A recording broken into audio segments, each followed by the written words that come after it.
Salut les amis, alors aujourd'hui on va parler du OnePlus One. Bon, vous allez vous dire, mais il est un peu à la bourse ce mec. En fait, je vais plutôt parler de mon retour utilisateur sur le OnePlus One, 2 ans après sa sortie, et donc 2 ans après son acquisition de ma part. Donc, je vais vous dire bon, les points positifs, les points négatifs, et finalement, est-ce que on peut faire confiance à la marque OnePlus, qui est une marque qui a maintenant à peine plus de 2 ans d'âge. Est-ce que j'ai eu raison de leur faire confiance en acquérant ce téléphone, et plein de petites choses. Donc, on va commencer par les spécifications du téléphone pour ceux qui ne connaissent pas euh, ce téléphone. En gros, c'était un téléphone qui était le flagship killer de OnePlus lorsqu'il est sorti il y a 2 ans. Effectivement, il a une configuration qui était assez musclée. Alors, en gros, il avait déjà 3 Go de RAM, LPDDR3, cadencé à 1866 oui, MHz. Un CPU Qualcomm Snapdragon 801 avec un GPU qui est un Adreno 330, cadencé à 578 MHz. Il venait en plusieurs différentes configurations de stockage. Il y en avait deux, c'est simple. Il y en avait un de 16 Go qui était blanc à l'arrière et un de 64 Go, donc celui-ci qui est gris à l'arrière. Donc la mémoire c'est de la eMMC 5.0. Alors qu'est-ce qu'il a d'autre? C'est un écran 5,5 pouces Full HD, donc 1080p, 1920 x 1080 pixels, ce qui donne une densité de pixels de 401 pixels par pouce, ce qui n'est pas mauvais. Bon, à savoir que on voit pas vraiment les pixels à l'œil nu, il faut vraiment se rapprocher. C'est une dalle de type IPS. Et là, donc le digitalizer, on va dire la vitre, était une Gorilla Glass 3, donc censé être résistant. On verra plus tard. Qu'est-ce qu'il avait d'autre? Donc une caméra arrière de 13 mégapixels. C'est un Sony Exmor IMX214, donc une bonne caméra, avec 6 lentilles à l'intérieur. Il a un flash dual LED. Et l'ouverture était de 2, une focale donc. La caméra avant c'est une 5 mégapixels, ils n'en disent pas plus. Alors il était capable, ce qui était assez exceptionnel à l'époque, sachant que même les téléphones qui apparaissent sur le marché maintenant ne le font pas forcément. Il était capable de filmer en 4K, donc à 25 ou je me rappelle plus, ou 26 images par seconde, donc très on va dire une très bonne qualité finalement. Il était capable de faire du slow motion aussi en 720p à 120 images par seconde.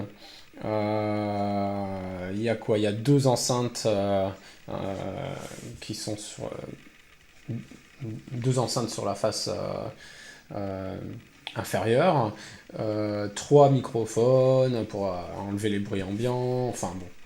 Il fait NFC, il fait Bluetooth 4.0, il fait Wi-Fi dual band BGN AC, il fait du LTE, donc du GSM 850, 900, 1800, 1900 MHz, du WCDMA 1, 2, 4, 5 et 8, et du LTE 1, 3, 4, 7, 17, 38 et 40.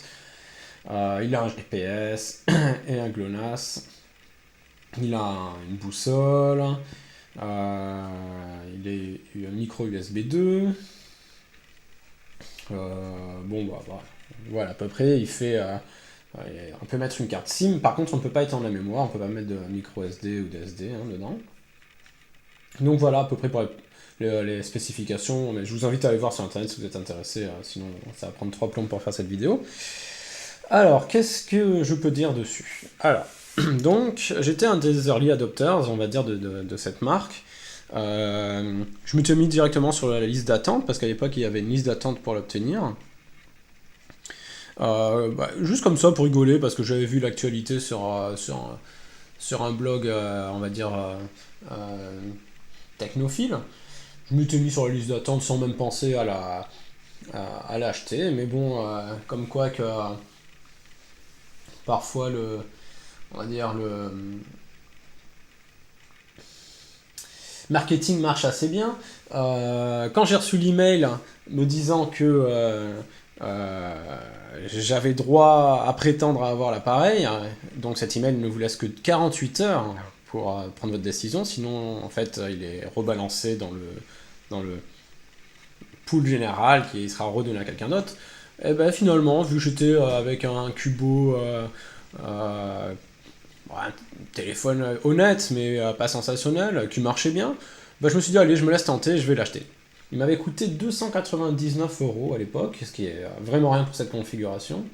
299 €, ça comprend les frais de port, hein. C'était en réalité 269 €. Donc c'était vraiment vraiment pas cher. Bon bref, il m'a été envoyé, il a été perdu par c'était DHL, hein, pour pas les citer. J'ai écrit un mail à OnePlus, ils ont été très compréhensifs, ils m'ont renvoyé un autre dans la foulée, qui est celui-ci.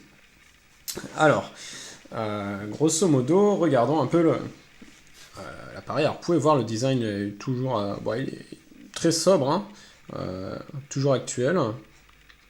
Alors, c'est du verre, évidemment. On peut voir que il a le contour, c'est du plastique, hein, mais gris, on va dire, façon alu, pas brossé, façon alu comme un MacBook. L'arrière, il était connu pour ça parce qu'ils avaient utilisé une texture qui ressemble un peu à du tissu lorsqu'on le touche, hein, malgré que ce soit du plastique, mais vous voyez, je peux taper dessus, ça fait un bruit assez sourd. Donc c'est texturé, c'est assez sympa, hein, ça fait, la qualité de fabrication est assez bonne, ça se tord pas, enfin, c'est pas vide à l'intérieur, enfin voilà. Bon, alors qu'est-ce que vous remarquez, alors maintenant il y a des traces de doigts dessus, mais en fait, après 2 ans d'utilisation, il n'y a rien à dire, mais la qualité de fabrication est là, il n'y a aucune trace. C'est simple, mon téléphone n'a aucune rayure. Alors, on peut en chercher n'importe où. Il n'a aucune rayure, même pas sur la vitre. Alors, sachant que moi sur la vitre, j'ai rajouté une protection, une autre vitre par-dessus, que j'ai jamais changé depuis. Et ce téléphone, il en a vu de toutes les couleurs. C'est-à-dire que, par exemple, j'ai oublié sur le toit d'une camionnette. Je suis parti avec, il est tombé 1 km plus loin. Je m'en suis pas aperçu, hein, c'est quelqu'un qui me l'a trouvé, qui a eu l'honnêteté de me le ramener. Des gendarmes, pour pas les citer. Et enfin, moi je m'attendais à ce que rouler en ville à une vitesse d'environ 50 km/h, il soit totalement fracassé. Et ben il avait pas une rayure. Pas une. Alors, c'est aussi dû au fait que je le mettais dans une petite housse de protection qui est celle-ci. C'est du silicone, elle était censée être noire, elle a viré au jaune. Enfin, je veux dire, c'est hyper mince, c'est vraiment du basique chinois à 2 €. Hein. Ben, malgré tout, le téléphone il a toujours résisté. Il est déjà tombé dans l'eau, j'ai déjà fait tomber dans n'importe quoi, dans les toilettes. Enfin. J'étais tellement dégoûté que je l'ai passé au robinet pour le nettoyer et il marche toujours. Alors, hormis la qualité de fabrication, est-ce que je suis content on va dire de ses spécifications? Est-ce qu'il est toujours au goût du jour? Est-ce qu'il est toujours véloce, hein, parce qu'on sait que parfois certaines mémoires flash peuvent un peu ralentir avec la vieillesse. Bah écoutez, il est toujours hyper réactif. Alors pour ceux qui ont l'œil, ils verront que j'ai mis une ROM custom. Alors pourquoi j'ai mis une ROM custom? Alors à la base il était donné avec Cyanogen. On peut voir là il y a le logo à l'arrière. Alors j'ai eu le droit première version, au 12, je suis passé au 13. Mais il y a plusieurs choses que j'aime pas chez Android. Alors je suis plutôt un Apple user à la base, mais j'ai arrêté d'acheter des iPhones parce que je trouve que c'est trop cher par rapport à ce que c'est. Mais cependant, ce qui m'emmerde, clairement, hein, c'est pour ça que je dis ce mot-là, avec Android, c'est que c'est fouillis. Pour moi, il y en a partout, les réglages, il y en a de partout. Les applis, c'est pas du presser pour supprimer. Enfin, moi j'avais envie de quelque chose d'utilisable facilement. C'est pas que je sois nul en informatique et loin de là, c'est juste que j'ai pas envie de faire 3000 manipulations, par exemple lorsque je suis en voiture ou en train de faire quelque chose, pour arriver d'un point A à un point B, alors que simplement en 2 clics je pourrais y accéder. Donc pour moi la philosophie d'Apple est assez importante de ce côté-là, ce qu'elle n'a pas Android. Donc ce que j'ai fait, c'est que j'ai installé là dernièrement la surcouche de Xiaomi. Alors on va voir un peu Hop, je retire juste. Alors voilà, vous pouvez voir, donc c'est la version MIUI, donc 7.6.6.16 bêta. Alors ça m'a fait downgrader l'Android en 4.4.4, alors que j'avais été jusqu'en Android 5.1 je pense. Mais en fait je regrette pas du tout parce qu'il est beaucoup plus fluide. La batterie dure en utilisation normale, je reste 2 jours sans le recharger, ce que je trouve assez exceptionnel. En parlant de ça, d'ailleurs, les accessoires marchent toujours, donc le câble USB fourni plus le chargeur fourni marche toujours, donc ça c'est appréciable hein, après 2 ans d'utilisation. Et voilà. Alors j'avais eu quelques petits déboires au début, à savoir qu'il chauffait pour rien.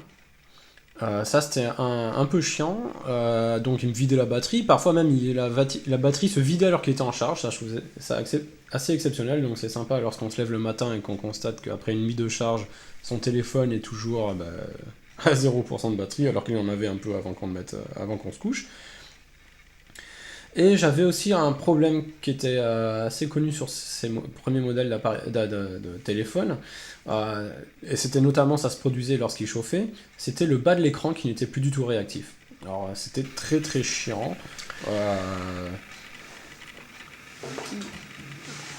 Donc oui, il y avait des gros problèmes d'optimisation d'Android en fait. Pour moi c'est plutôt de la part de Cyanogen hein, carrément, qui pour moi faisait vraiment de la merde, et je comprends pourquoi est-ce que ils se sont enfin OnePlus s'est fâché avec Cyanogen, même si à la base l'idée était assez vénérable hein, de Cyanogen de fabriquer un OS, enfin de customiser un OS, ils essayaient de l'optimiser comme ils l'ont fait. Je dis bien essayer parce que le résultat malheureusement il est pas là. Pourquoi? En fait j'ai eu au début, on se pose des questions, on se dit il a des problèmes hardware, ce téléphone, c'est pas possible, il chauffe, il déconne, enfin bref. Et par exemple, il se mettait à devenir bouillant dans ma poche. C'était quelque chose d'assez hallucinant. Et puis d'ailleurs, lorsqu'il se mettait à devenir bouillant dans ma poche, avant même de le sortir de ma poche, je savais que c'était mort pour la journée. Si j'étais pas chez moi, j'aurais pas de batterie jusqu'à la fin de la journée, quoi. Même en le rebootant, souvent c'était bien trop tard parce que c'était toute l'énergie de la batterie était dissipée en chaleur, quoi. Donc après, je me suis rendu compte par rapport au fait que c'était un peu aléatoire, que c'était peut-être pas hardware, mais que c'était plutôt un problème d'optimisation logicielle, qui a été corrigé plus ou moins avec des patchs par OnePlus. Mais après donc j'ai plus de soucis, donc c'était bien hein. J'ai fait les mises à jour les unes après les autres jusqu'à je sais pas, la dernière mise à jour a peut-être 6 mois, non peut-être un petit peu plus, elle a un an hein. On va dire la mise à jour sur Cyanogen, non elle doit avoir 6 mois, excusez-moi. En parallèle du coup, vu qu'ils ont ils collaborent plus avec Cyanogen, ils ont lancé leur propre Oxygen OS que j'ai installé aussi pour essayer. Ouais, bon, donc ça enlève des fonctionnalités, ce qui est un peu dommage. Le téléphone se comporte bien, mais en fait, c'est con à dire, mais du fait d'être passé à MIUI, donc on va dire Android avec la surcouche Xiaomi, je redécouvre le téléphone. Il est beaucoup plus rapide. La batterie tient 2 fois plus longtemps alors que je relève mes mails en push de 5 différents boîtes mail. Donc c'est censé déjà bouffer de la batterie. J'utilise le GPS très régulièrement, on voit d'ailleurs que là il est activé. Enfin, je me soucie plus du tout de l'autonomie parce que je sais très bien que il tiendra la journée largement l'utilisation intensive. Donc je trouve ça assez exceptionnel, ce qui prouve que les composants internes, donc la batterie, sont de très bonne qualité sur ce téléphone là, parce que je l'ai jamais ménagé. Par exemple, je l'ai essentiellement chargé les nuits, alors qu'on sait très bien que c'est pas très bien de charger là toute la nuit parce que une fois que la charge est faite, c'est pas très bon de garder son téléphone en charge pendant les heures restantes, quoi. Enfin voilà. Alors j'ai fait un petit test Antutu benchmark. On va voir le résultat. Où est-ce qu'il se place? Voilà, sachant que lorsque je joue à des jeux vidéo, il rame pas du tout, hein, malgré que maintenant on va dire que c'est un appareil qui serait plutôt au niveau d'un appareil bas de gamme. Donc son score sur Antutu c'est 46 853 points.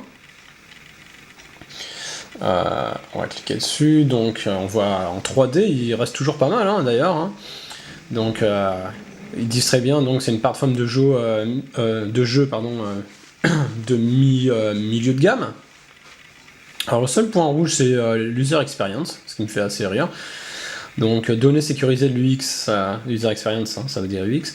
Donc 2772, processus de données de l'UX 590, enfin tous ces chiffres là franchement sincèrement je ne sais pas vraiment ce que ça veut dire. Jeu de stratégie de l'UX, bon ça doit être lié à la protection. Processus d'image de l'UX, ok, et performance de l'UX. Entrée-sortie, hein. Donc IO 3207. Non, peut-être les vitesses de transfert de données, ce qui m'étonne. CPU, donc, on voit qu'il a des bons scores en arithmétique, en multicœur aussi. Donc ils disent même carrément en milieu to high-end supports large apps and multitasking. Donc en gros ils disent que c'est entre du milieu de gamme et du haut de gamme au niveau du support des processus, quoi. Qu'ils soient multitâches ou pas. La RAM elle a un très bon score. Alors où est-ce qu'il se place par rapport aux autres? Hop là, on voit qu'on est loin dans la liste. Le premier c'est l'iPhone 7 Plus. Ouais. L'iPhone 7 Plus, et nous, le OnePlus One, il est loin, il est 36e, donc il est entre le Meizu M3 Note 3, qui est à 43 629 points, et le Xiaomi Mi 4S, qui est à 61 263 points. Voilà, donc en gros, il est un peu en dessous aussi de l'iPhone 5S. Bon, sachant que les iPhones, c'est quand même des bêtes d'optimisation. Je pense qu'on s'en rend pas trop compte, mais ils ont vraiment des processeurs ultra véloces, quoi. Alors, hormis ça, comme vous pouvez voir, je scroll, ça rame absolument pas. Alors, aucun souci, on peut rentrer dans les paramètres. Alors, ce que j'aime bien avec cette OS là, c'est sa simplification aussi du menu paramètres, mais si on le veut, on peut toujours accéder par exemple alors c'était là, voilà, stock settings, donc aux paramètres d'Android stock. Donc par exemple, il va gérer la double tap, donc le double clic, on va dire, sur l'écran pour allumer ou éteindre le téléphone, ce qui était on va dire une des caractéristiques principales de ce téléphone lorsqu'il est sorti, pour le sortir de veille. Puis par exemple la configuration des LED, de la couleur de la LED, parce qu'il y a une LED, là on la voit pas, elle clignote pas pour l'instant, mais on peut la faire clignoter d'une couleur que l'on choisit, et le paramétrer par application, donc par exemple en bleu pour Facebook, en vert pour les textos, enfin ça c'est n'importe qui le choisit. On peut changer l'appli caméra, donc on peut prendre celle de Oppo, ce qui est assez drôle finalement, hein, quand on sait que tous les ceux qui qui ont lancé la marque OnePlus et des 4 de Oppo qui sont barrés grosso modo. Donc on peut aussi utiliser la caméra Xiaomi ou celle de CyanogenMod, donc ça permet de ne pas être dérouté lorsqu'on utilise ce téléphone, et qu'on est passé à cet OS, je veux dire. Qu'est-ce qu'il y a d'autre? En fait, tout marche, normalement. La qualité photo, elle reste, elle est pas, c'est un 13 mégapixels, donc ça reste un bon appareil photo.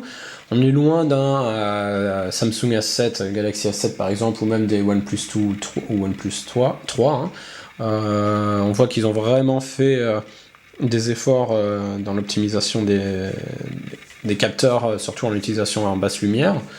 Mais pour prendre des photos ou filmer dans la vie de tous les jours, il va très bien, d'autant plus qu'il filme en 4K, ce qui est assez exceptionnel, je trouve, pour un appareil qui a plus de 2 ans. Voilà, c'est à peu près tout ce que j'ai à dire sur ce téléphone-là. Donc, est-ce que si ça serait à refaire, c'est-à-dire si je veux changer mon téléphone portable, est-ce que je reprendrais un OnePlus?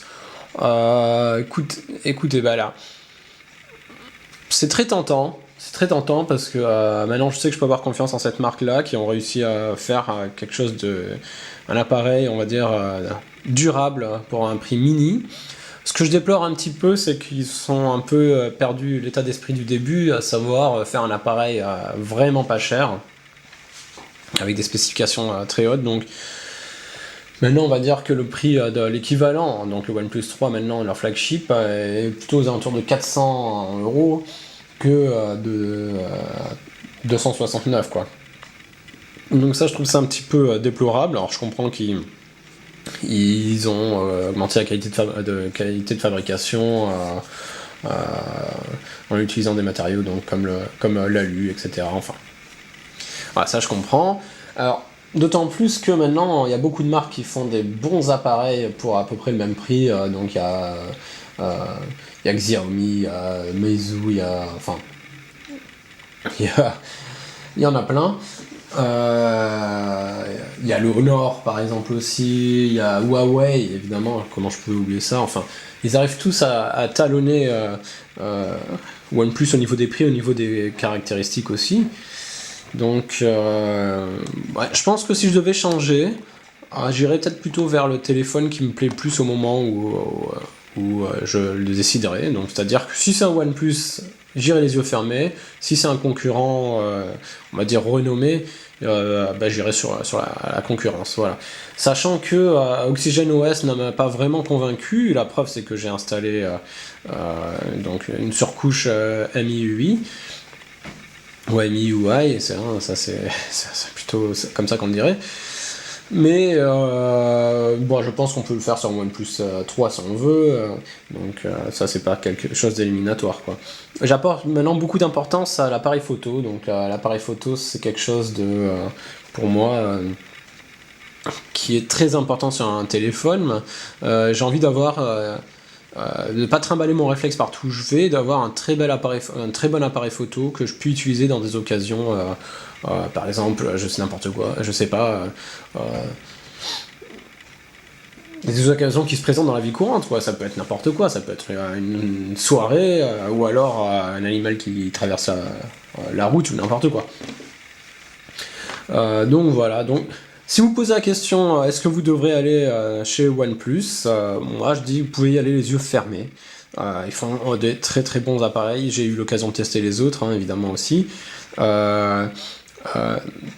ans, passer 2 ans avec un appareil qui est le premier de leur marque et qui me donne toujours entière satisfaction, c'est une preuve de la qualité de fabrication et du suivi qu'a cette marque sur les appareils qu'ils fabriquent. Donc, sincèrement, vous pouvez y aller à fond. Bon, en tout cas, je vous remercie d'avoir regardé cette vidéo. Si vous l'avez aimé, n'hésitez pas à laisser un petit pouce bleu. Si vous ne l'avez pas aimé, un petit pouce négatif. N'hésitez pas à commenter dans les commentaires. Vous pouvez me poser des questions. Comment est-ce que, par exemple, j'ai fait la mise à jour, le changement de ROM, etc. J'hésiterai pas à vous répondre. Et écoutez, super soirée ou super journée à vous, suivant quand est-ce que vous regardez la vidéo. Des bisous, à plus, ciao.